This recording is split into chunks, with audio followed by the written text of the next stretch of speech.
berkaitan dengan liburnya sekolah Wahdah seluruh Indonesia untuk mengurangi penyebaran virus corona terhadap anak-anak kita.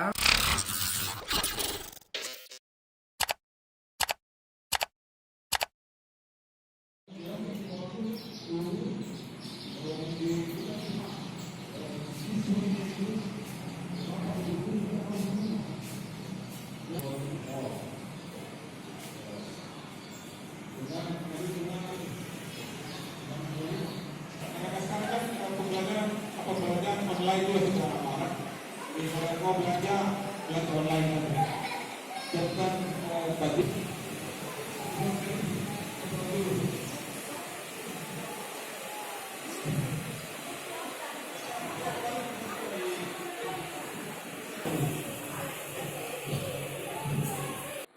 Saya Darmin Yusuf, Ketua Departemen Pendidikan DPP Wahdah Islamiyah.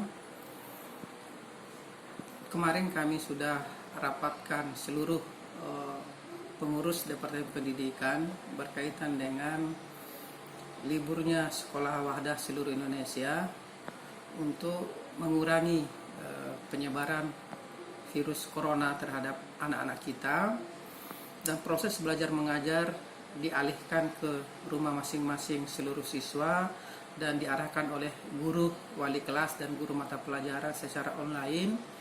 Dan anak-anak diberikan tugas sebagaimana tugas yang dilaksanakan setiap proses belajar mengajar, dan mereka akan mengumpulkan semua tugas-tugas yang diberikan oleh guru sebagai penilaian terhadap proses belajar mengajar secara online. Hal ini kami lakukan hanya untuk sementara untuk menghindari menghindari tentang virus corona ini, untuk mengantisipasi dan mengurangi hal-hal yang kita tidak inginkan di sekolah kami.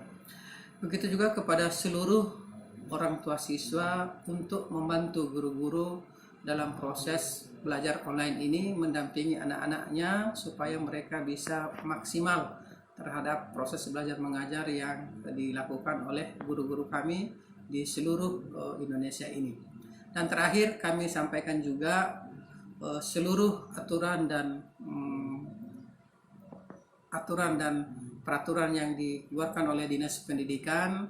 Kami menganjurkan juga kepada seluruh pengelola sekolah Wahdah Islamiyah untuk segera melapor dan menyampaikan hal ini kepada Dinas Pendidikan setempat, bahwa sekolah Wahdah Islamiyah melakukan pengalihan proses belajar mengajar sebagaimana arahan daripada pemerintah kita, bagaimana virus corona ini dapat berkurang atau tidak kena virus tersebut di sekolah-sekolah yang kami bina selama ini. Saya kira demikian.